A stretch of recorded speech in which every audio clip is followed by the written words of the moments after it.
Work ఎలా చేస్తాడు, ఆఫీస్లో ఎలా ఉంటాడు, రొటీన్ లైఫ్ ఎలా ఉంటుంది, దాన్ని కూడా మీకు చూపించే ప్రయత్నం చేస్తాం. ప్రస్తుతం మనం ఉమ్మడి నెల్లూరు జిల్లా గూడూరు పట్టణంలో ఉన్నటువంటి ఎస్బీఐ బ్రాంచ్లో ఉన్నాం. ఎస్బీఐ బ్రాంచ్లో సునీల్ ఇక్కడ డిప్యూటీ మేనేజర్గా పనిచేస్తున్నారు. అసలు సునీల్ ప్రొఫెషనల్ లైఫ్ ఎలా ఉంటుంది, తను ఎలా వర్క్ చేస్తున్నాడు, కంప్యూటర్ని ఆపరేట్ చేయడం కానీ లేదంటే ఫైల్స్ చూడడం, రాయడం, ఇవన్నీ కూడా మీకు చూపించే ప్రయత్నం చేస్తాం. ఒకసారి రండి. నమస్తే సునీల్. అసలు అక్కడ చూస్తే కంప్లీట్గా స్పోర్ట్స్ మ్యాన్గా ఉన్నారు, ఇక్కడ చూస్తే ఏమో ప్రొఫెషనల్ ఎంప్లాయీ లాగా చాలా ప్రొఫెషనల్గా ఉన్నారు. ఒకసారి మీరు దగ్గరకు వస్తే సునీల్ ఇక్కడ కంప్యూటర్ మనకి ఎలా ఆపరేట్ చేస్తాడు, ప్రొఫెషనల్ లైఫ్ని ఎలా లీడ్ చేస్తున్నాడు అనేది కూడా మనం ఒకసారి చూద్దాం. ఒకసారి ఆపరేట్ చేస్తారా సిస్టమ్ని ఎలా? మీరు వ్యూవర్స్, మనం ఇందాక చూసినట్లుగా సెల్ ఫోన్ని ఏ విధంగా తను ఫింగర్స్ లేకపోయినా కూడా ఎలా ఆపరేట్ చేస్తాడో యాజ్ ఇట్ ఈస్గా సేమ్ ఇక్కడ కీబోర్డ్ని తను టైప్ చేస్తున్నటువంటి ఆ విధానాన్ని మనం చాలా క్లియర్గా చూడొచ్చు. ఇక్కడ ఎవ్వరి హెల్ప్ లేకుండా, ఎవ్వరి అవసరం కూడా లేకుండా చాలా నార్మల్గా, చాలా టాలెంటెడ్గా తను వర్క్ చేసుకుంటున్నారు. ఈ జాబ్ ఎప్పుడు జాయిన్ అయ్యారు సునీల్ మీరు? 2017. అప్పుడు ఏ క్యాడర్లో జాయిన్ అయ్యారు మీరు? ప్రొఫెషనరీ ఆఫీసర్. ఓకే. ఇప్పుడు మీరు డిప్యూటీ మేనేజర్గా ప్రమోట్ అయ్యారు. అప్పటి నుంచి జాయిన్ అప్పటి నుంచే మీరు కంప్యూటర్ని ఆపరేట్ చేసే వాళ్ళు, ఈ ఫైల్స్ని ఇవి చేయడం కానీ, అంటే దానికి ముందు ఆల్రెడీ మీకు ఎక్స్పీరియన్స్ ఉంది కాబట్టి, అంటే పేపర్స్ని రాస్తారా మీరు? రైటింగ్ చేస్తారా? చూద్దాం ఒకసారి ఎలా ఇప్పటివరకు సిస్టమ్ని ఆపరేట్ చేసేది చూసాం. ఈవెన్ ఇప్పుడు పెన్తో ఎలా రాస్తారో చూద్దాం. ఒక తాడు లాంటి దాన్ని ఒక హెల్పింగ్ కోసం దాన్ని కట్టుకుంటున్నారు. Okay okay okay. ఆ తాడుకి ఆ పెన్ని అలా దాని లోపల పెట్టారు. సిబిల్ స్కోర్ అని రాశారా ఇప్పుడు మీరు?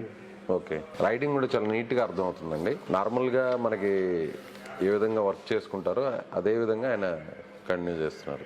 Parents civil required. చూడండి రైటింగ్ కూడా ఎంత నీట్గా ఉంది. అసలు చేతి వేళ్లు లేకపోయినా కూడా తను ఉన్నటువంటి ఆ మోచేతితోనే, ఆ గ్రిప్తోనే తను ఒక తాడుతో ఆ పెన్నుని ఒక కట్టుకోవడం లాగా చేసి ఎంత నీట్గా రాస్తున్నారో చూడండి. అంటే రొటీన్ వర్క్, అంటే రెగ్యులర్ వర్క్.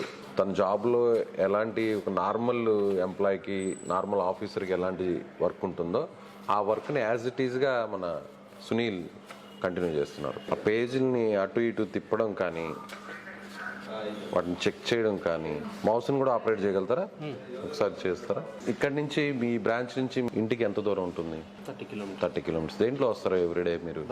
బస్సులో వస్తారు. మార్నింగ్ బస్సులో వచ్చేసి ఈవినింగ్ మళ్ళీ అదే బస్సులో రిటర్న్ అయిపోతారు. పర్సనల్ లైఫ్ ఏంటి? మ్యారేజ్ అలా ఏమైనా చేసుకోవడం కానీ అట్లా ఏమైనా చేసుకున్నారా? పిల్లలు కూడా ఉన్నారా? బాబు ఏం చదువుతున్నాడు ఇప్పుడు? రీసెంట్గా పుట్టారా? Okay. 4th month. Very good.